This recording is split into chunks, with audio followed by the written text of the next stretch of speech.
कल मैंने आपको ब्लड के बारे में बताया था बच्चों कि ब्लड क्या है। तो कुणाल जी ब्लड क्या है? अरे बोल दो ब्लड तो सर ब्लड है, जहां देखो वहां खून ही खून। तो blood is the loose connective tissue है, उसके अंदर लिक्विड कनेक्टिव टिश्यू है जिसके अंदर जो है 55% प्लाज्मा होता है बच्चों, और 45% जो है वो ब्लड कॉर्पसल्स होती हैं। और ब्लड कॉर्पसल्स में आप जानते हो 99% जो आरबीसीज हैं, रिमेनिंग 1% में डब्ल्यूबीसी और प्लेटलेट्स होती हैं। इन सभी के बारे में कल की क्लास के अंदर मैंने आपको बता दिया था कि ब्लड का कंपोजिशन क्या है, एक वीडियो के माध्यम से भी कल बताया था।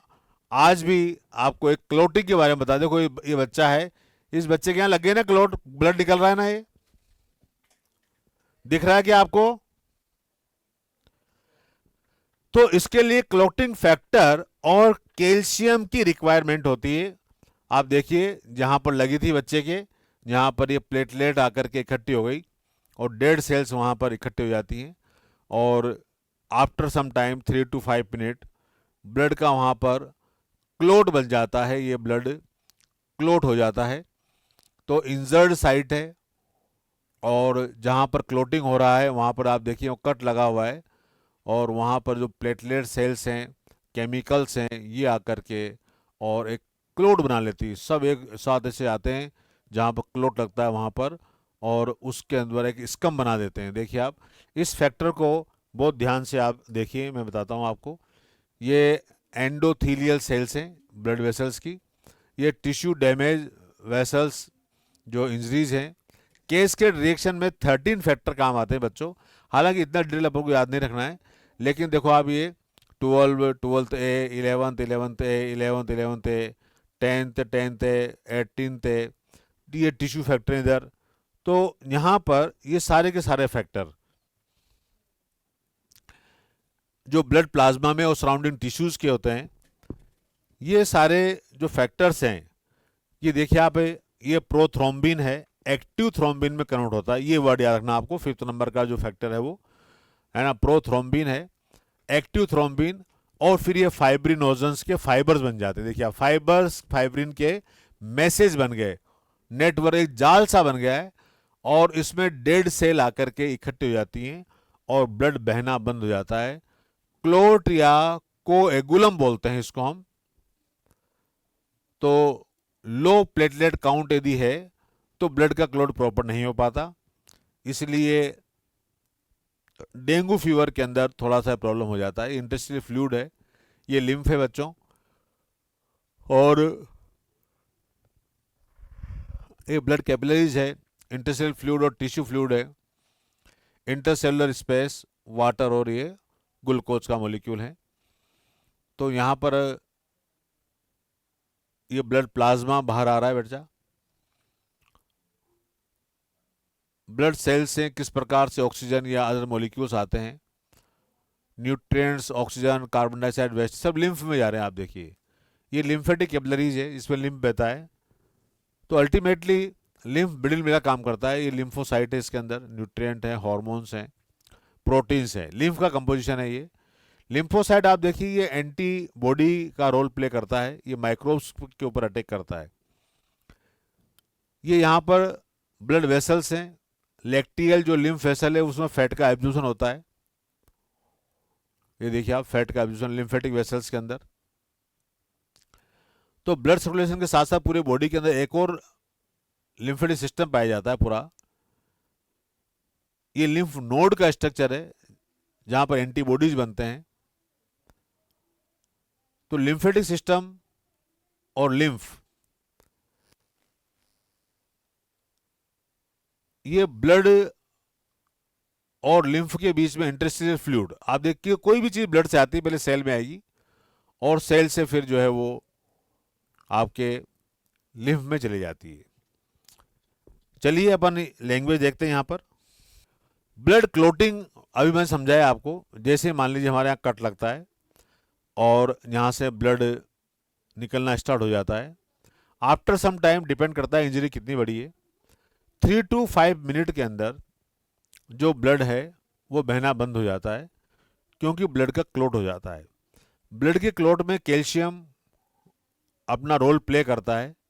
बाकी के जो फैक्टर हैं वो कैस्केड थ्योरी के अकॉर्डिंग 13 फैक्टर्स होते हैं। तो ब्लड फ्लो फ्रॉम कट और on, but after some time it stops automatically, it is called as the clotting of the blood. Bleeding time मैंने बताया था आपको 1 से 3 मिनट, और क्लोटिंग टाइम जो है वो 2 से 8 मिनट होता है। ये क्लोटिंग टाइम डिपेंड करता है बच्चों कि जो हमारा स्कम है, जो घाव हुआ है, वो कितना बड़ा है, उसके अकॉर्डिंग। अब हमारे बॉडी के जो फैक्टर्स हैं, ब्लड के अंदर जो फैक्टर्स हैं, उनमें कोई डिफिशियंसी तो नहीं है। यदि कोई डिफिशियंसी है, मान लो किसी को बीपी की, ब्लड प्रेशर की कोई टेबलेट लेता है, तो उसमें ब्लड क्या होता है, पतला हो जाता है, थिन। तो ऐसे लोगों के ब्लड बहुत ज़्यादा बाहर निकलता है, तो फिर हम बाहर से कोई एंटीसेप्टिक और मेडिसिन हमको लगानी होती है। तो इसका जो टाइमिंग है वो उसके अकॉर्डिंग चेंज होगा। Some time clot are also formed in the intact blood vessel which are of the 2 types. Thrombus, देखिए बच्चों, कभी कभी हमारे ब्लड वेसल्स के अंदर ब्लड का क्लॉट बन जाता है, उसे हम थ्रोम्बस कहते हैं। तो हमारे अंदर जो लीवर है और मास्ट सेल हैं, वो हिपेरिन सिक्रेट करती हैं, जो कि इनसाइड द ब्लड वेसल्स का जो थ्रोम्बस है उसको डिसोल्व कर देता है। तो static clot which grow bigger and bigger ultimately block the blood vessels. If this clot is formed in the coronary vessel, आप जानते हो बच्चों, हमारा जो हार्ट होता है, मान लीजिए ये अपना हार्ट है,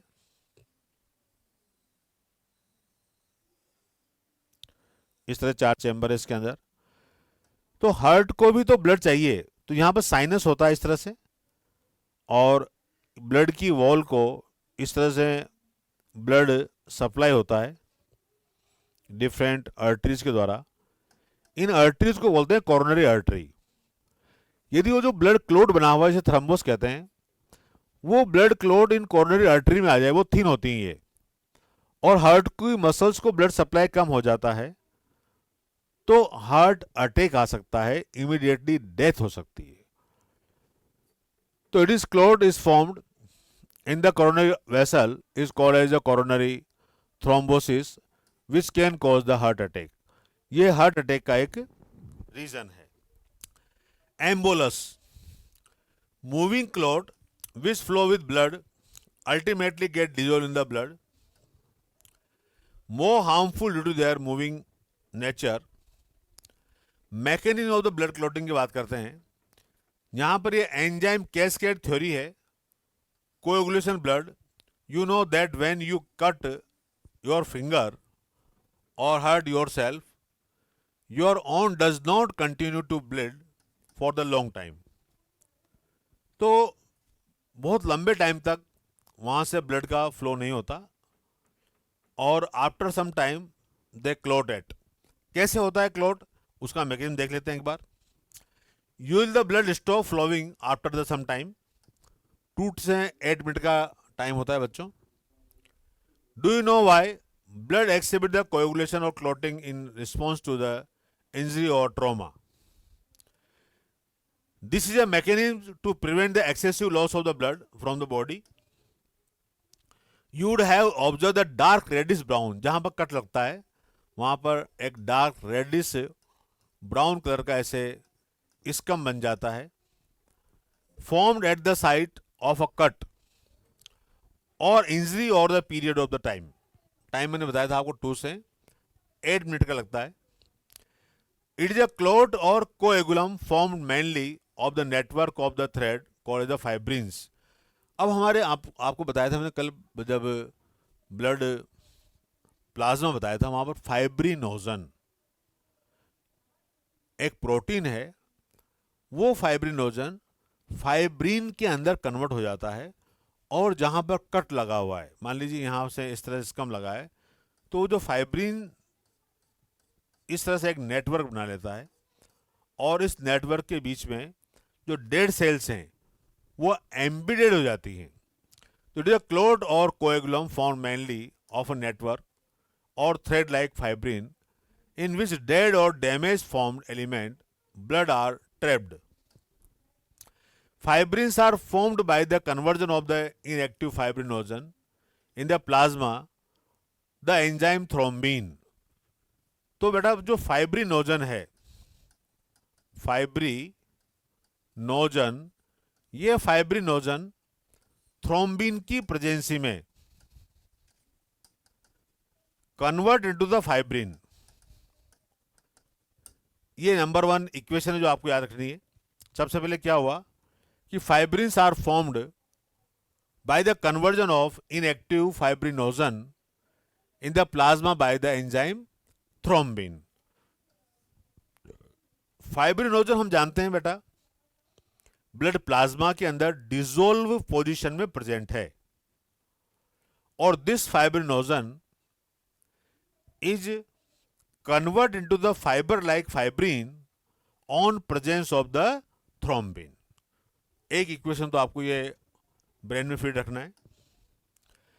thrombins in turn are formed another inactive substance present in the plasma called as the prothrombin.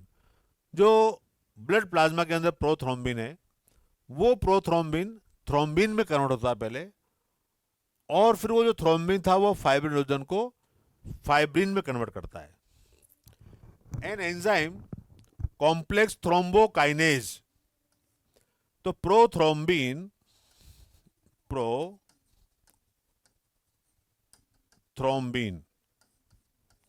Presence of thrombokinase enzyme convert into the thrombin. और अभी बताया था मैंने इस थ्रोम्बिन की प्रेजेंसी में fibrinogen convert into the fibrin. ये दोनों इक्वेशन समझ में आई सब बच्चों के? क्लियर है सब? चलिए,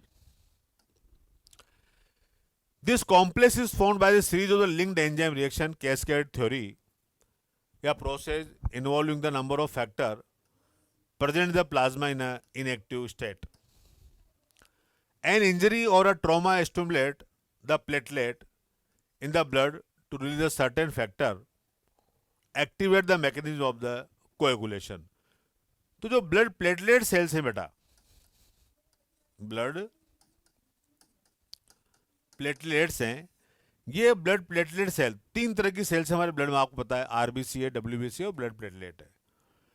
आरबीसी का फंक्शन आपको अच्छे से याद हो गया कि जो हीमोग्लोबिन है उसके साथ ऑक्सीजन और कार्बन डाइऑक्साइड का बाइंड अप होकर के और हमारे सेल्स तक पहुंचाना और कार्बन डाइऑक्साइड को बाहर निकालना. डब्ल्यूबीसी के डिफरेंट फंक्शंस हैं, न्यूट्रोफिल, बेसोफिल, एसिडोफिल, मोनोसाइट और लिम्फोसाइट. कल वाली क्लास में हमने सब डिस्कस किया था. ब्लड प्लेटलेट जो है वो ब्लड कोएगुलेशन, ब्लड क्लोटिंग में अपना रोल प्ले करती है. Certain factor release by the tissue at the site of the injury also can initiate the coagulation. Calcium ion play the very important role in the clotting. ये direct question आता है, which elements responsible for that blood clotting? Your answer is that calcium ions.